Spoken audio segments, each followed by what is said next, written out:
The Celestial Tribunal was the largest structure ever built by intelligent life. It floated in the space between dying stars, a station of black metal and crystal that stretched across 2,000 kilometers. For 9,000 years, it had served as the seat of galactic power. 1,200 species sent their representatives here. Trillions of lives were governed from its ancient halls. Today, for the first time in recorded history, the entire council had gathered to judge a single species. Admiral Marcus Webb walked alone across the bridge of accusation. The transparent pathway hung suspended over an endless void, and below him he could see the cold light of distant galaxies. His footsteps echoed in the massive chamber. Around him, arranged in rising tiers that disappeared into darkness, sat the representatives of every known civilization. The Veluxi spread their glowing wings in disapproval. The insectoid Kroth clicked their mandibles with barely contained anger. The aquatic Nomari watched from their water-filled spheres with ancient, unblinking eyes. And above them all, seated on a throne of living crystal, the Grand Arbiter waited. Marcus Webb was 63 years old. He had gray hair, tired eyes, and the calm expression of a man who had seen too much to be frightened by anything. He stopped at the center of the accusation circle and waited. The Grand Arbiter spoke. Its voice rolled through the chamber like thunder, translated simultaneously into 1,000 languages. Human designation Marcus Webb. You have been summoned before the Galactic Council to answer for crimes against sentient life. The charges are as follows. A holographic display appeared above the chamber. It showed a planet, green and blue, spinning peacefully in space. Then flames consumed it. The image changed to another world, then another, then another. 17 planets in total, each one burning. 17 inhabited worlds in the periphery systems. 4 billion registered sentient beings, all destroyed by human military forces under your command. The chamber erupted in noise. Delegates shouted accusations. Some demanded immediate execution. Others called for the complete destruction of Earth itself. The Grand Arbiter raised one luminescent appendage, and silence fell instantly. How does humanity plead to these charges? Admiral Webb looked up at the burning world still displayed above him. He studied each one carefully, as if remembering something important. The silence stretched for 10 seconds. 20. The delegates grew restless. Finally, he spoke. His voice was quiet, but the chamber systems carried it to every ear. We plead necessary. The reaction was immediate. The Veluxi delegate spread its wings wide in shock. The Kroth representative rose from its seat, mandibles clicking furiously. Even the stone-faced elders leaned forward in disbelief. Necessary? The Grand Arbiter's voice dripped with contempt. You annihilated 4 billion sentient beings and dare to call it necessary. With respect, Grand Arbiter, Webb replied, those worlds were not filled with innocent civilians. They were staging grounds, breeding chambers. The 4 billion beings you mourn were not victims. They were weapons designed to consume every oxygen-breathing species in this galaxy. He paused and looked across the assembled representatives, including every race in this chamber. The noise died away. Webb continued, his voice steady. For 300 years, this council has fought a losing war against the Hollow. You have tried containment. You have tried negotiation. You have tried defensive barriers and strategic retreats. And every decade, you have lost more worlds. He pointed at the holographic display. Those 17 planets were not random Hollow infestations. They were the final staging points for an assault that would have consumed the inner systems within 5 years. Your own intelligence agencies had classified them as lost causes, too dangerous to approach. The Grand Arbiter's wings folded slowly. And you claim humans succeeded where our combined forces could not? I do not claim it. I am showing you the proof. Webb gestured. and the display changed. It now showed sensor logs, tactical data, and the classified reports of Council military commanders.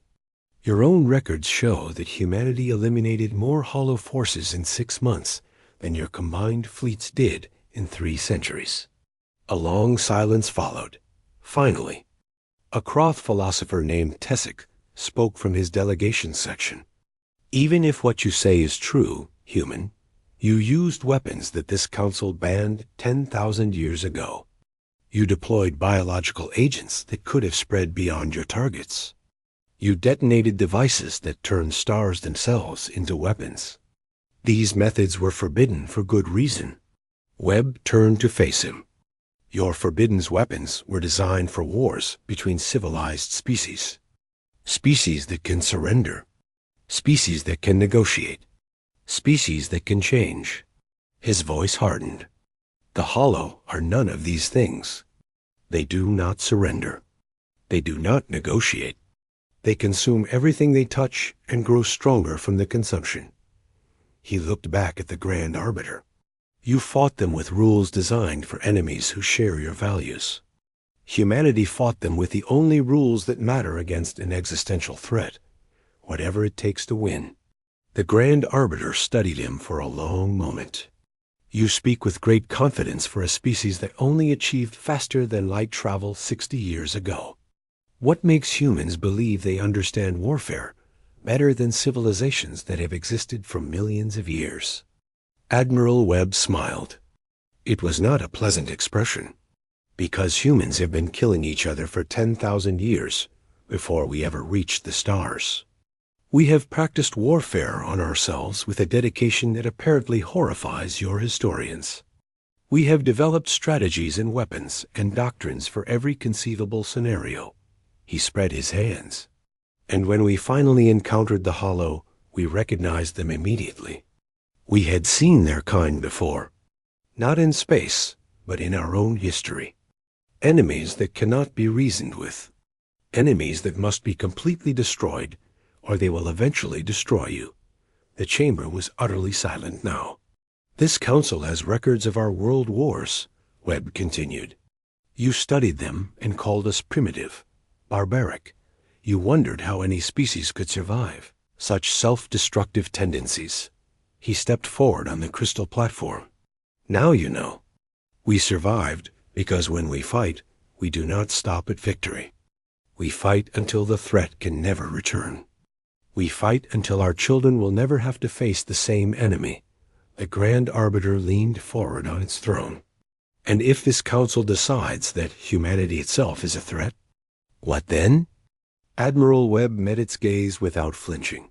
Then I suggest you consider very carefully whether you want to find out what happens when humans apply those same principles to their own survival. The silence that followed was absolute. Somewhere in the vast chamber, a delegate began to understand why the galaxy would never be the same again. The Grand Arbiter called for a recess. Representatives filed out of the main chamber, their conversations filling the corridors with 1,000 different languages. But in a smaller room deep within the tribunal, Admiral Webb sat across from the Council's War Committee, and the real discussion began. The room was circular, with walls that displayed tactical maps of the entire galaxy. 12 senior delegates from the most powerful species occupied the curved table. They had spent centuries fighting the Hollow, and they wanted answers. "Show us everything," demanded High Marshal Vorith of the Kroth Dominion. His compound eyes reflected the holographic displays. "From the beginning. We need to understand how you did what you did." Webb nodded and activated his personal data unit. The room's systems connected to it, and the displays changed to show Earth. 40 years ago. First contact occurred on what we call the 14th of March, 2041. Dr. Elena Voss, a scientist at our Deep Space Listening Station, received an encoded transmission from outside our solar system. The display showed the message. Strange symbols that shifted and twisted. It took us 3 months to decode it. When we finally understood the message, we realized it was not a greeting. Webb's voice was flat. It was a warning. The translated text appeared on screen. Do not answer. Do not reveal yourselves. The Hollow are listening. High Marshal Voreth leaned forward. The warning came from us. From a Veluxy scout vessel that detected your early radio transmissions. We hoped to save you from their attention. You did save us, Webb acknowledged. That warning gave us time to prepare. But it was not enough. The display changed to show a damaged spacecraft drifting toward Earth. 6 months after the warning, this vessel entered our solar system. It was a Veluxy long-range scout ship, heavily damaged. Most of the crew was dead, but the manner of their deaths disturbed our investigators. Images appeared of alien bodies, twisted and hollow, their internal organs removed and replaced with something else. Something that moved. The Hollow had found the scout ship. They had used the crew as hosts, as incubators for their offspring. By the time the vessel reached Earth, only one crew member remained alive. A Veluxy pilot named Prism. Admiral Webb paused. Prism told us everything. The history of the Galactic Council. The 300-year war against the Hollow. The billions of lives already lost. And the terrible truth that the Council was losing. A Nomari delegate named Depthkeeper Myra spoke, her voice bubbling through her translation sphere. We know this history. What we do not know is what you did differently. We listened, Webb replied. We studied every report Prism could pee. Rovide about hollow biology, tactics, and behavior. And we recognized something that the Council had apparently missed. He pulled up a diagram of the Hollow life cycle. The Hollow are not a traditional enemy. They do not have territories to defend. They do not have economies to damage. They do not have leaders to assassinate. They are a biological process, not a civilization.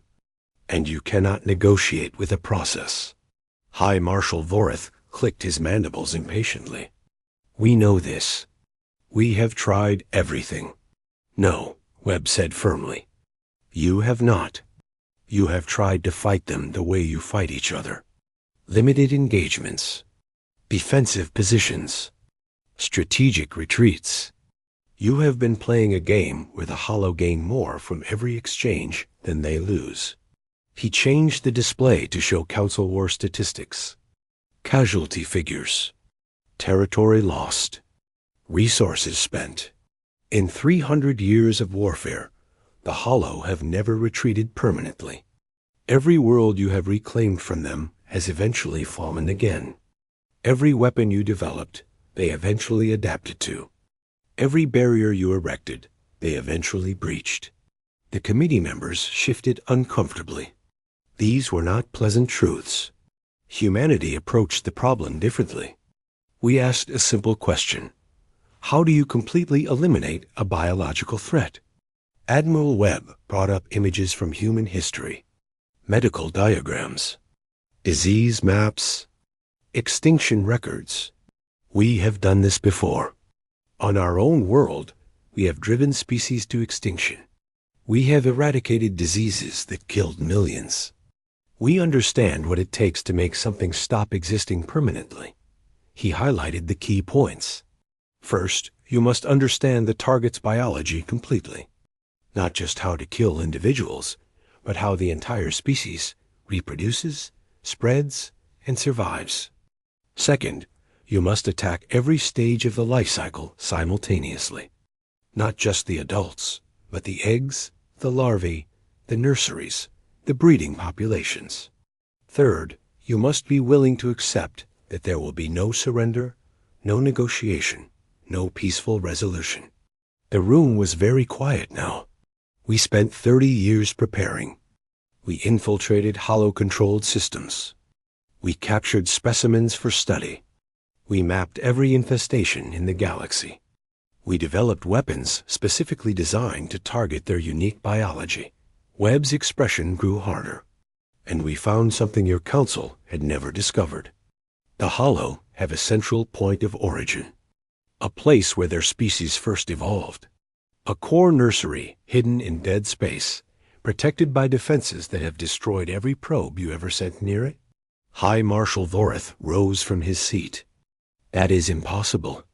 We have searched for centuries. You searched openly. You sent fleets and probes that the Hollow could detect and destroy.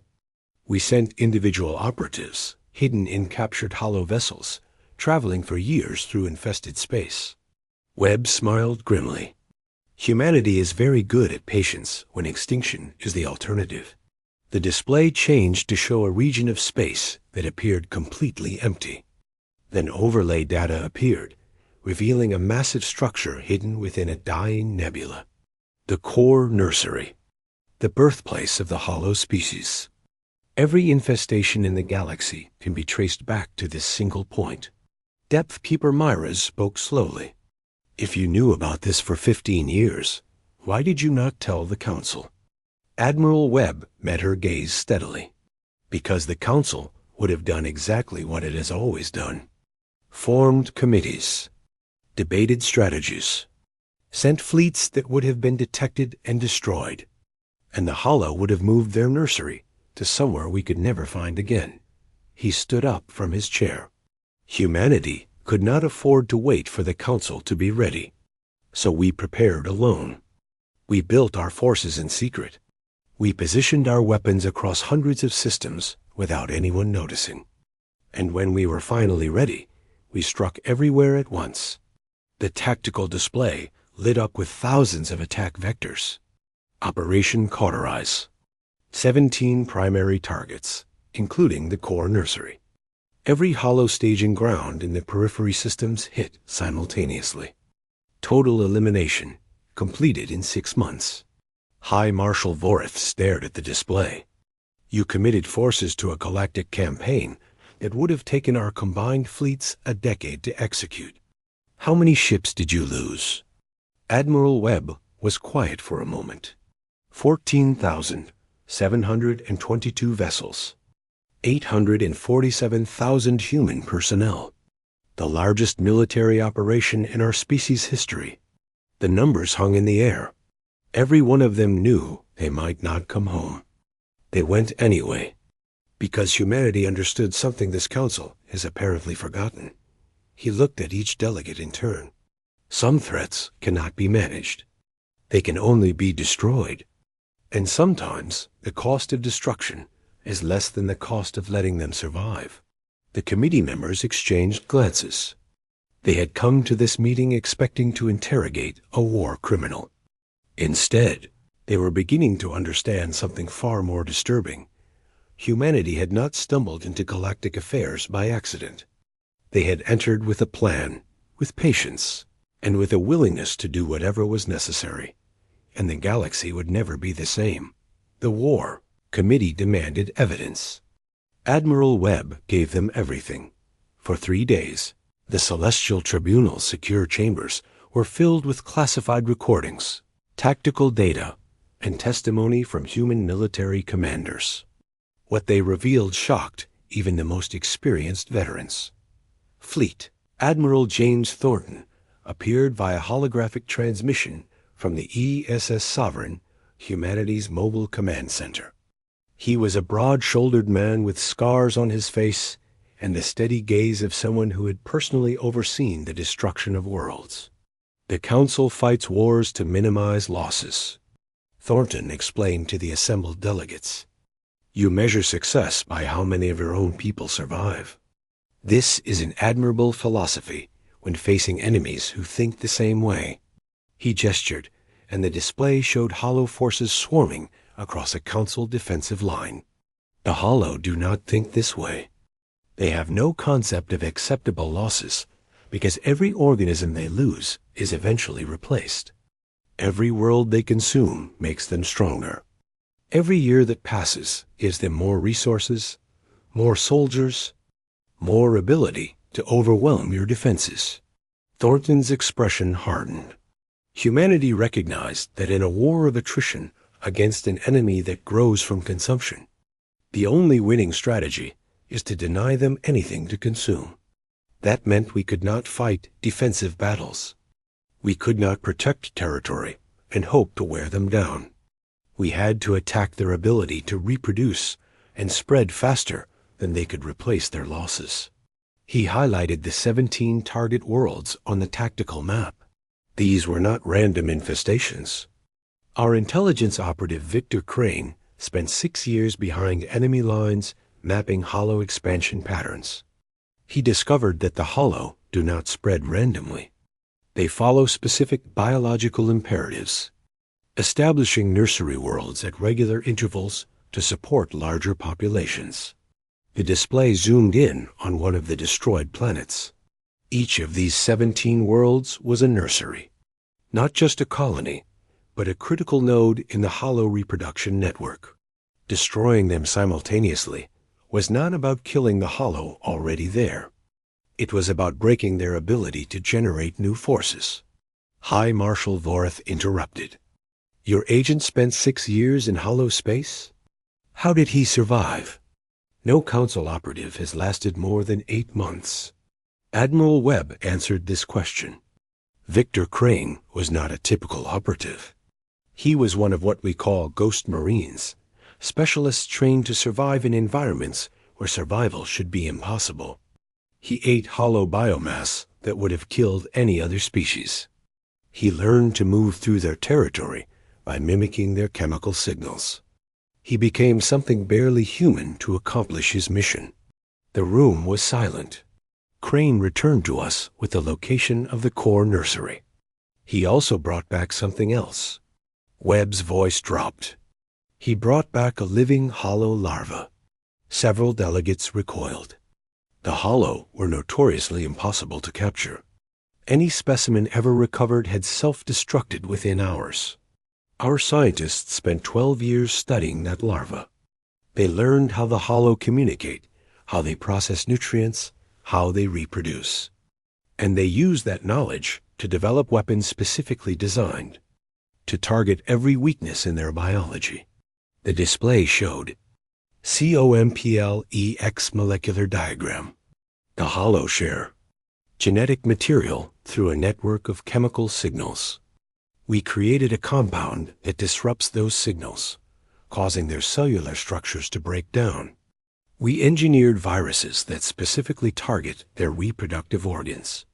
We developed radiation weapons tuned to frequencies that destroy their nervous systems, while leaving other organic matter unharmed. Depth Keeper Myra spoke slowly. These are weapons of extinction. Yes, Admiral Webb confirmed. That was the point. The testimony continued. Delegates heard from tactical commanders who had led the assault on the outer systems. They heard from ship captains who had sacrificed their vessels to deliver payloads into hollow territory. They heard from scientists who had worked for decades on a single goal, making the hollow stop existing. But the most disturbing testimony came from Colonel Rachel Stone, who had commanded the ground forces that breached the core nursery.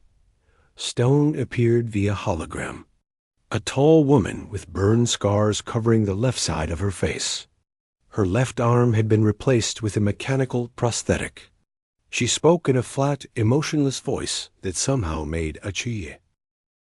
A word's more terrible. The core nursery was approximately 800 kilometers in diameter. It was located inside a nebula that our fleet had to navigate for 16 hours under constant attack. We lost 40% of our assault force before we even reached the outer defenses. The display showed the approach. Human vessels exploding one by one as hollow defenders swarmed them.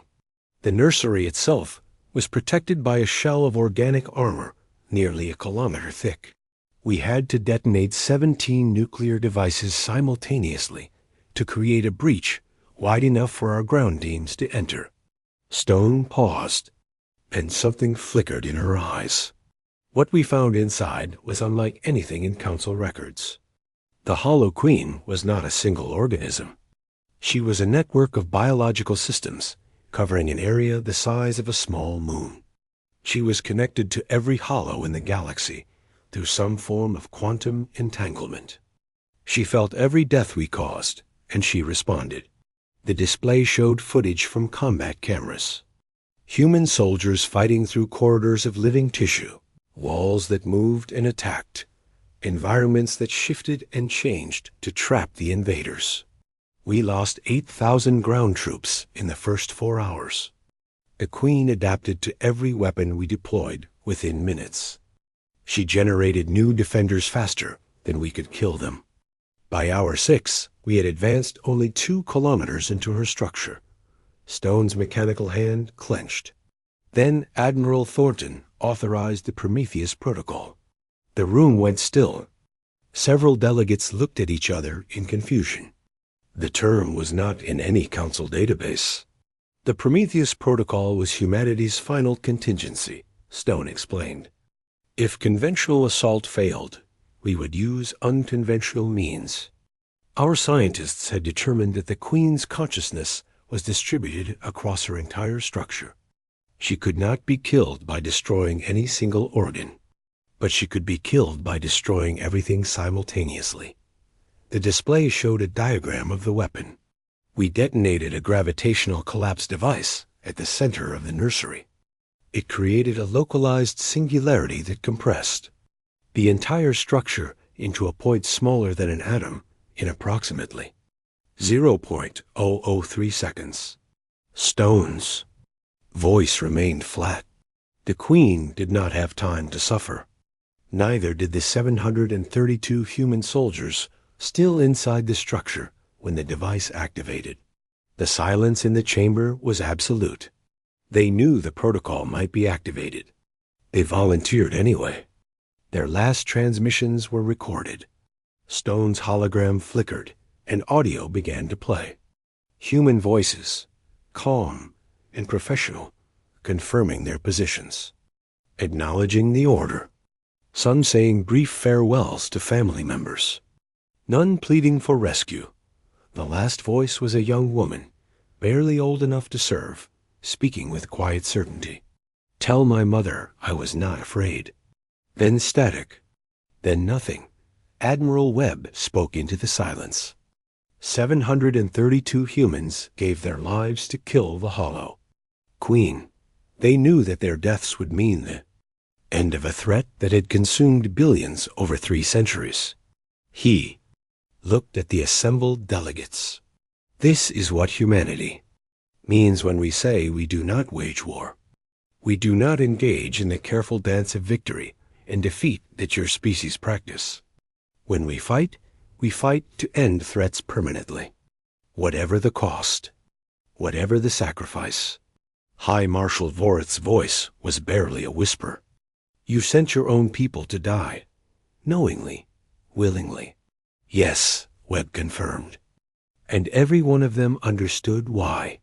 Because the alternative was a galaxy where their children would face the same enemy, the same fear, the same endless war. He stood taller. They chose to pay the price so no one else would ever have to. The War Committee had no more questions. They had only a terrible understanding of what humanity truly was. The council reconvened on the 7th day. The chamber was different now. The hostility remained, but it was mixed with something new. Fear, respect, uncertainty. Admiral Webb returned to the bridge of accusation, but this time he was not alone. Standing beside him was Ambassador Diana Cole, humanity's chief diplomat, an elderly woman with silver hair and sharp eyes that missed nothing. The Grand Arbiter spoke first. The War Committee has reviewed humanity's testimony and evidence. They have confirmed the tactical data. They have verified the destruction of the Hollow Core Nursery and the 17 breeding worlds. The chamber murmured.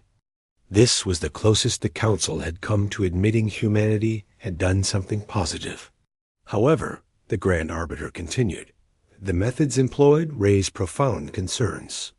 Humanity utilized weapons banned by the Galactic Accords, biological agents, gravitational manipulation devices, weapons that could threaten any species, not merely the Hollow. Ambassador Cole stepped forward. May I address the Council? The Grand Arbiter hesitated, then gestured permission.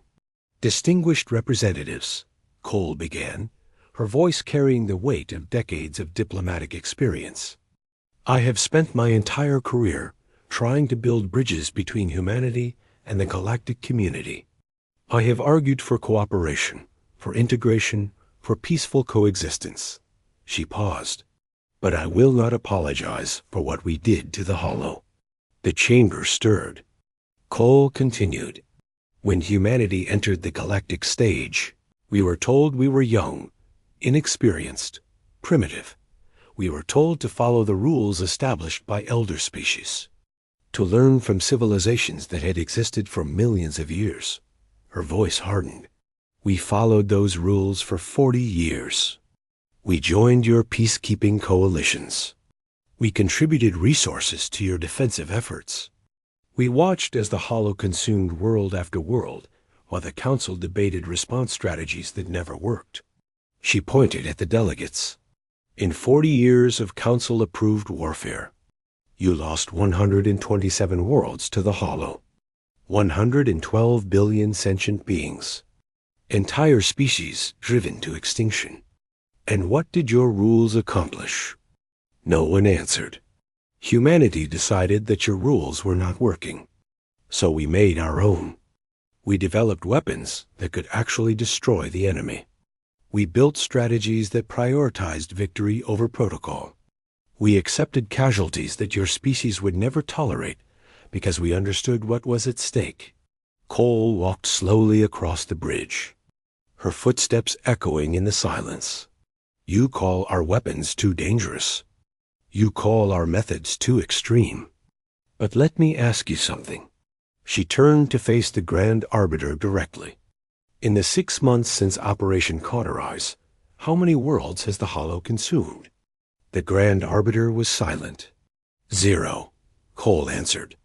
"For the first time in 300 years, the Hollow are not advancing. Their core population has been reduced by 97%. Their ability to reproduce has been permanently damaged. The war that your council said was unwinnable has effectively ended." She spread her hands. "So I ask again, why should humanity apologize for success?"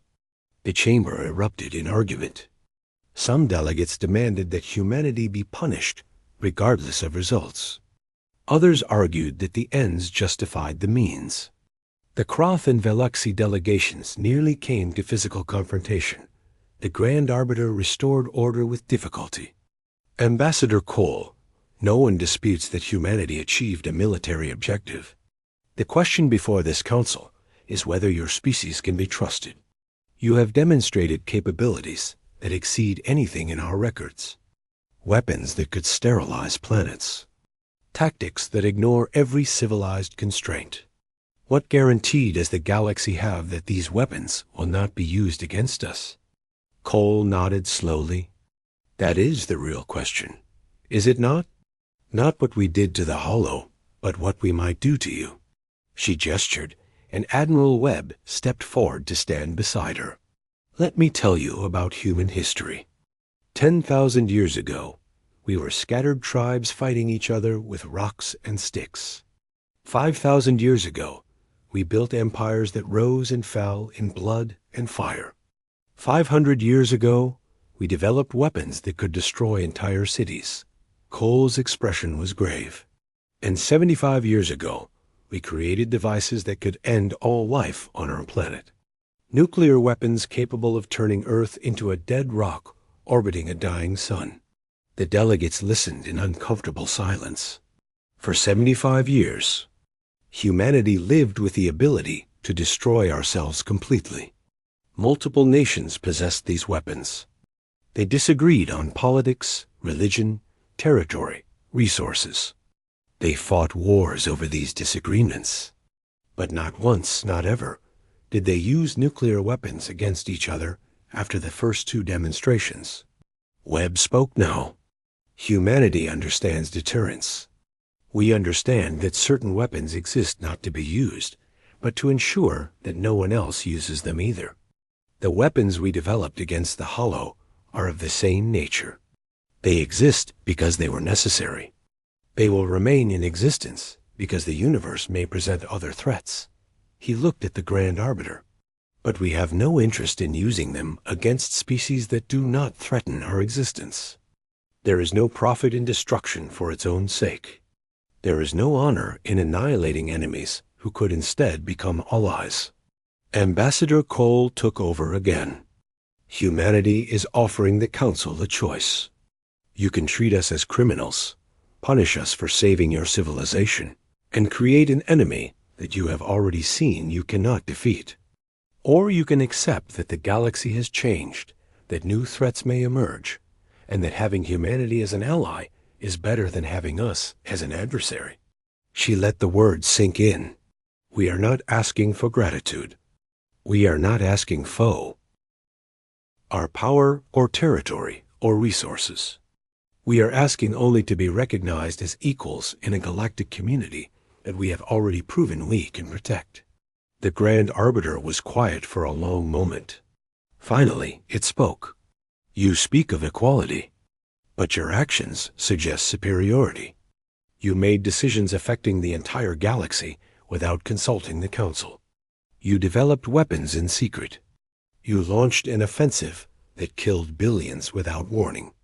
Webb answered. We warned the Hollow. They had 6 hours to evacuate any non-compromised personnel from target worlds. They chose not to. That is not the same as consulting with the Council. No, Webb agreed. It is not.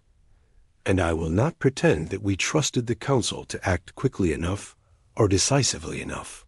Your record did not inspire confidence. The Grand Arbiter's wings flared with anger, but it controlled itself. You are remarkably honest for a species asking for acceptance. We are honest because deception serves no purpose here, Cole replied. The Council already knows what humanity can do. The question is what happens next. And that decision belongs to you. The chamber fell silent as the delegates considered their position. They had gathered to judge humanity, to condemn and perhaps destroy a dangerous new species. Instead, they found themselves facing a simple truth. Humanity had saved them. Humanity had sacrificed nearly 1 million of their own people to end a war that the Council had been losing for 3 centuries. And humanity was now asking not for thanks, but merely for the chance to exist as equals. It was, perhaps, the most uncomfortable position the Council had ever been in. But in the back of the chamber, a Croth philosopher named Tessic was watching with different eyes. He had studied human history more carefully than most. He understood what the Council did not. Humanity was not asking for acceptance because they needed it. They were asking because they preferred cooperation to alternatives. And those alternatives, Tessic suspected, were things the Council did not want to imagine. The Council deliberated for 9 days. During that time, Admiral Webb and Ambassador Cole remained on the Celestial Tribunal, waiting in quarters that were comfortable but closely monitored. They were not prisoners, exactly, but they were not free to leave. The galaxy held its breath. On the morning of the 10th day, the Grand Arbiter summoned them back to the main chamber. This time, every seat was filled. Representatives from all 1,200 member species had returned, and the atmosphere was thick with tension. Whatever verdict emerged from this session would shape galactic politics for generations. Webb and Cole walked side by side down the bridge of accusation. They stopped at the center of the accusation circle and waited. The Grand Arbiter rose from its crystal throne. Its luminescent wings caught the light from 1,000 holographic displays, casting rainbow shadows across the chamber. Admiral Marcus Webb, Ambassador Diana Cole. The Galactic Council has reached its decision regarding humanity's actions in the periphery. Systems. The chamber was absolutely silent. First, we acknowledge the facts as presented. Humanity did eliminate the hollow threat that this council failed to address for 300 years. Humanity did lose nearly 1 million of their own people in this effort. Humanity did act without council authorization or approval. The Grand Arbiter paused. Second, we acknowledge the concerns raised by multiple delegations. Humanity possesses weapons of extraordinary destructive power. Humanity demonstrated a willingness to use these weapons without hesitation. Humanity made decisions affecting billions of lives without consulting the species whose lives were affected. Another pause. Webb kept his expression neutral. Cole's hands were clasped in front of her, steady and calm. Third, we acknowledge the impossible position in which this council finds itself. Humanity saved countless lives through methods that horrify us. Condemning humanity for their success seems unjust. Yet accepting humanity without consequence seems to condone actions that violate every principle this council was founded to uphold. The Grand Arbiter spread its wings wide. Therefore, the council has crafted a verdict that we believe addresses all of these concerns. The holographic displays around the chamber lit up with official documents, translated simultaneously into every language. Humanity is hereby granted full membership in the Galactic Council, with all rights and responsibilities that entails. This is not a reward for their actions. It is a recognition of reality. Humanity has demonstrated capabilities that cannot be ignored, and it is better to have them as participating members than as an unknown external force. Murmurs rippled through the chamber. The Grand Arbiter continued. However, membership comes with conditions. Humanity will disclose the nature of all weapons developed for Operation Cauterize. These weapons will be classified under the highest security protocols, accessible only in the event of verified existential threats. Humanity will submit to Council oversight regarding any future military operations affecting non-human worlds. Webb's expression flickered, but he remained silent. Additionally, in recognition of humanity's demonstrated capabilities, the Council hereby designates Earth and its territories as the Sentinel Zone. Humanity will serve as the galaxy's first and last line of defense against threats that the Council cannot address through. CONVENTION. The chamber erupted in noise. Some delegates protested this elevation of a newcomer species. Others expressed relief that someone else would handle the most dangerous situations. The Grand Arbiter waited for quiet to return. This designation is not intended as punishment or exile. It is intended as acknowledgement. Humanity has shown that they are willing to do what other species cannot or will not do. The galaxy will benefit from their willingness, and humanity will be compensated accordingly. The details scrolled across the displays: resources, technology, territory, political influence. Humanity was being offered a position of extraordinary power, balanced against extraordinary responsibility. Ambassador Cole spoke for the first time. The Council's offer is generous and thoughtful. But I must ask, what happens if humanity refuses these conditions? The chamber fell silent. The Grand Arbiter's wings folded slowly. Ambassador Cole, this offer represents the best outcome that the majority of Council members could accept. Refusal would leave humanity's status undefined, which would create instability that serves no one's interests. Cole nodded. I understand. Admiral Webb, do you wish to respond on behalf of Earth Command? Webb stepped forward. He looked up at the Grand Arbiter, then let his gaze sweep across the assembled representatives. When he spoke, his voice was quiet but carried to every corner of the chamber. Distinguished representatives, for 9 days I have listened to your debates through the walls of my quarters. I have heard delegates argue that humanity should be destroyed before we become an even greater threat. I have heard others argue that we should be rewarded as heroes. I have heard proposals ranging from exile to elevation. He paused. What I have not heard is any acknowledgement of why we did what we did. Webb reached into his uniform and withdrew a small device. A holographic image appeared above his palm. A young girl, perhaps 8 years old, with dark hair and a bright smile. This is my granddaughter, Lily. She was born 6 years ago, while I was planning the assault on the core nursery. I have never held her. I have never heard her laugh, except through recordings. I have spent the last 6 years in deep space, preparing to destroy an enemy that might otherwise have consumed her world. He looked at the image for a long moment. The Council speaks of our weapons, our tactics, our willingness to do terrible things. But you do not understand why we are willing. It is not because we enjoy destruction. It is not because we are cruel or bloodthirsty or inhuman. He closed his hand and the image disappeared. It is because we have children. We have families. We have futures that we are desperate to protect. And when something threatens those futures, we do not calculate acceptable losses or negotiate manageable outcomes.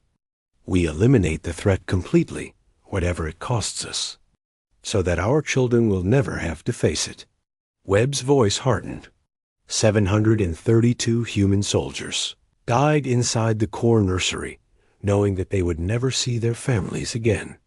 Nearly 1 million more died across 17 systems. They did not sacrifice themselves for glory or conquest. They did it so that children like my granddaughter will grow up in a galaxy where the hollow are a historical footnote instead of an active threat. He looked directly at the Grand Arbiter. Your offer is acceptable. Humanity will join your council. We will share our weapons under appropriate security. We will sear. They as your sentinels against threats you cannot face alone. We accept these conditions not because we want power, but because this is what we are already doing anyway. He spread his hands. We did not enter the galactic stage seeking dominion. We entered it seeking safety. The tragedy is that safety required us to become something that frightens you. But I promise you this. As long as humanity exists, no species in this council will ever face extinction alone. The chamber was silent. Then, slowly, a sound began to emerge. Not applause, exactly. Something deeper. A rumbling acknowledgement from hundreds of species, each in their own way, recognizing that something fundamental had changed. The Grand Arbiter bowed its head. The Council accepts humanity's response. The verdict is ratified. Humanity is hereby a full member of the Galactic Council, under the terms specified. Admiral Webb saluted. Ambassador Cole inclined her head gracefully, and somewhere, in the vast darkness beyond the celestial tribunal, the universe continued to turn. 2 months later, Webb finally returned to Earth. His daughter met him at the spaceport, holding Lily in her arms. The girl looked at him with curious eyes. Not quite sure who this tired old man was, Webb took her gently, holding her close, feeling the warmth of her small body against his chest. "What did you do out there, Dad?" his daughter asked. Webb looked up at the stars. They seemed brighter now, somehow, safer. "Something terrible," he said quietly. So she never asked to. He kissed his granddaughter's forehead and walked home. But deep in space, at the galaxy's edge, something stirred. The Hollow Queen's death scream had echoed across frequencies that no species had ever monitored. And in the void between galaxies, ancient sensors had registered the signal. Something was waking up, something was coming, and on Earth, in a secure facility, buried beneath a mountain, a general opened a file labeled Contingency Omega and began to read. The war against the Hollow was over, but humanity's role as the galaxy's protectors was only beginning.